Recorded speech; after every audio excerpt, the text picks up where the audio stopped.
So let's go into Batman v Superman Dawn of Justice. We're going to talk about the death of Superman in Batman v Superman Dawn of Justice. Now, we already talked about how it's loosely associated with the comic The Death of Superman. Primarily in the sense that we see that simultaneously as Superman destroys Doomsday, Doomsday also destroys Superman. But, as we all know, in the comics, they don't impale each other to kill each other. In Batman v Superman, Superman impales Doomsday with a kryptonite spear, and Doomsday impaled Superman in his chest with one of the bony structures that protrude out of his hand. Now, what we all agree on is that Doomsday is the ultimate killing machine. He's Kryptonian, but he came into existence when a scientist named Bertrand released a humanoid infant, which was born in a lab, into the surface of the planet. And at the time, humanoids were not dominating the planet until about 250,000 years after. The infant immediately died because of the harsh conditions, and then Bertrand then cloned the genes of the infant into another in vitro infant. He kept on allowing the infant to die due to the harsh conditions of the animals on the planet, and of course these genes would mutate, and as such it would build up a resistance to different things. But in so doing, this creation would become more and more hateful towards all life, seeing that it could repeatedly die because of something that's living that killed it. And all this information being encoded in its genetics. It also was able to start to absorb energy from sunlight.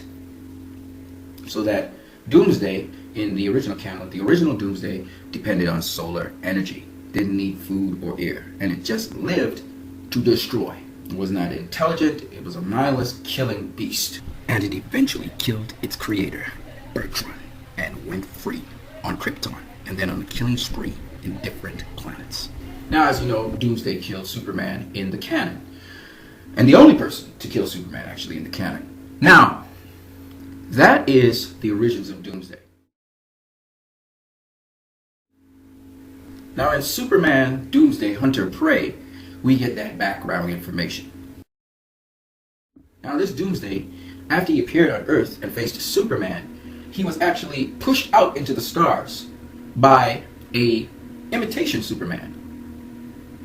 He was fastened onto an asteroid and sent out amongst the stars in a trajectory that hopefully he wouldn't interact with anyone. But in Hunter Prey, Doomsday returns because a scavenger ship discovers Doomsday's asteroid, and as a result of that, he's returned back to Earth, and as a result of that, Superman has to face him yet again. Now, Doomsday has actually faced and beaten Darkseid, okay? And that's a very important point to remember.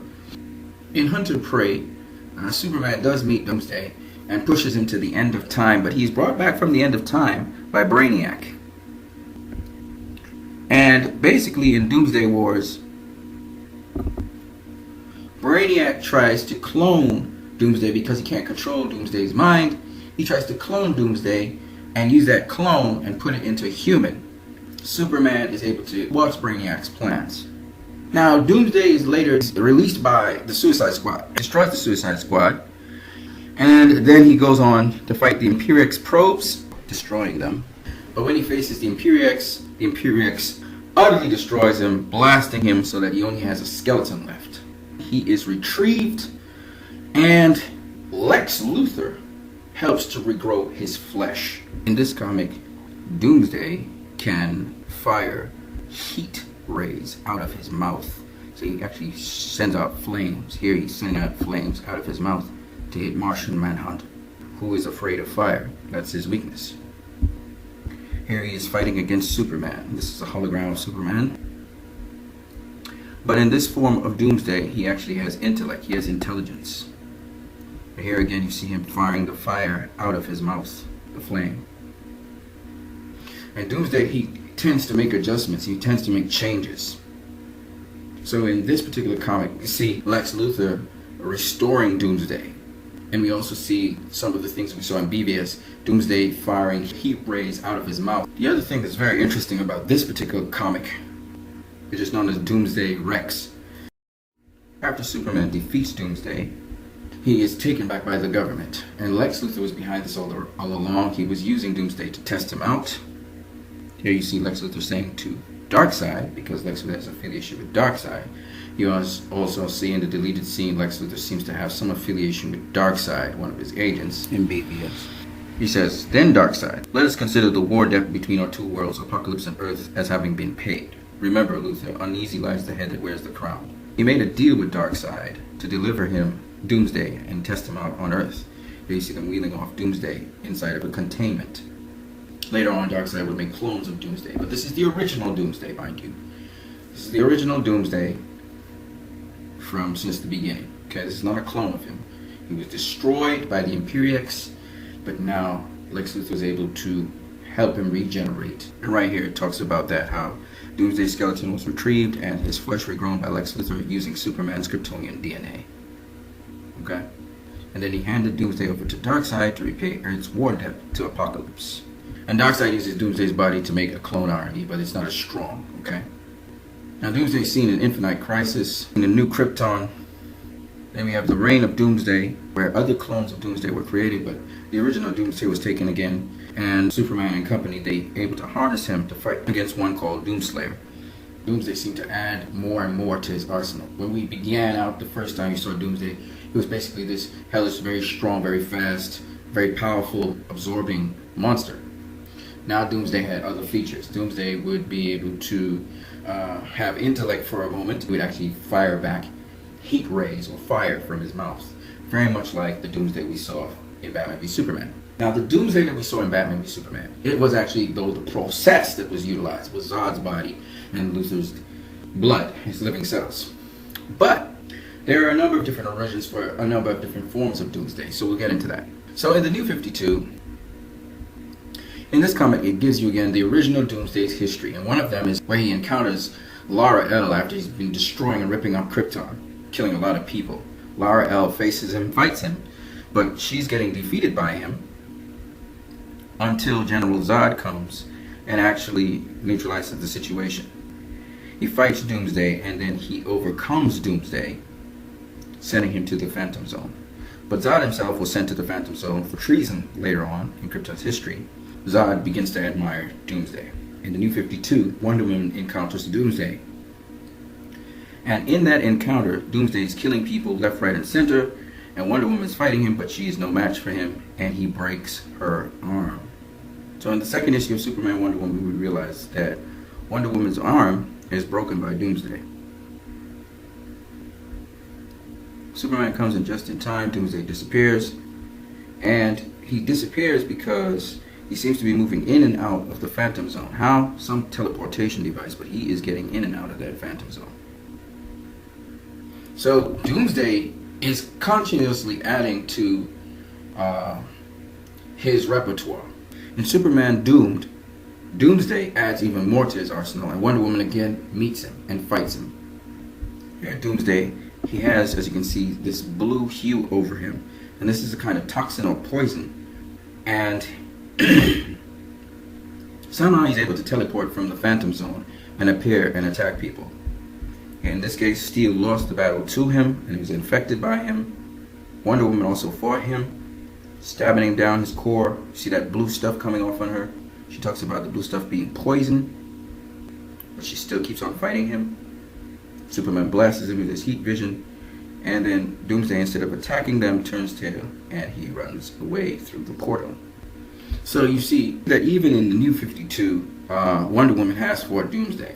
And in another story, she not only fights Doomsday, she defeats him when they're able to get him to form up into a bony structure. He forms all these plates on himself and they break all the plates down. So Wonder Woman has beaten Doomsday. So it wasn't surprising to see in Batman v Superman her fight Doomsday and also really start to win some parts of the battle against him. Now there are many other origins for Doomsday, and if you look at in the television series Justice League Unlimited, episode is known as Doomsday Sanction, and basically storyline for the origins of Doomsday. And basically, Doomsday is formed from the genetics of Superman by a project called Project Cadmus, and Dr. Cadmus, he takes Doomsday up into space to keep him basically under control because he gets out of control. However, he was able to crash it back to Earth, that is Doomsday. Amanda Waller and Dr. Cadmus had tried to get Doomsday to destroy Superman. However, another doctor, Dr. Achilles Milo, is able to release Doomsday, and he wanted Doomsday to kill Amanda Waller, but what he did, he killed Achilles Milo, and then he went after Superman. And in a brutal fight, he was defeated when Superman threw him into an active volcano, encasing him in lava.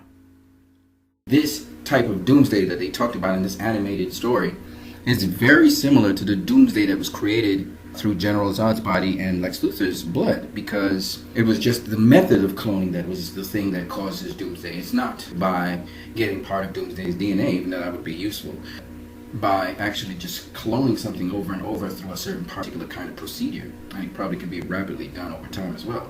So this is what Batman v Superman was using. So one, we saw Lex Luthor involved in Doomsday's regeneration using Superman's DNA, and then now we see a version of Doomsday where Superman's DNA again is used, and an absolute clone of Superman is converted into Doomsday. Batman v Superman basically combines those two origin stories of Doomsday. So this is a clone of Doomsday that you saw in Batman v Superman, but it's a recreation of the original Kryptonian Doomsday, basically. Now the other thing we know is it's very difficult to destroy Doomsday. The Doomsday that was destroyed in Death of Superman regenerated, and he came back, right? Now, I just want to refer you to one more thing. Variant Comics, they do a nice little piece on the history of Doomsday online here. I would suggest you guys go take a look at it. And they even recommend some books, some comic books for you to go read on the origins of Doomsday.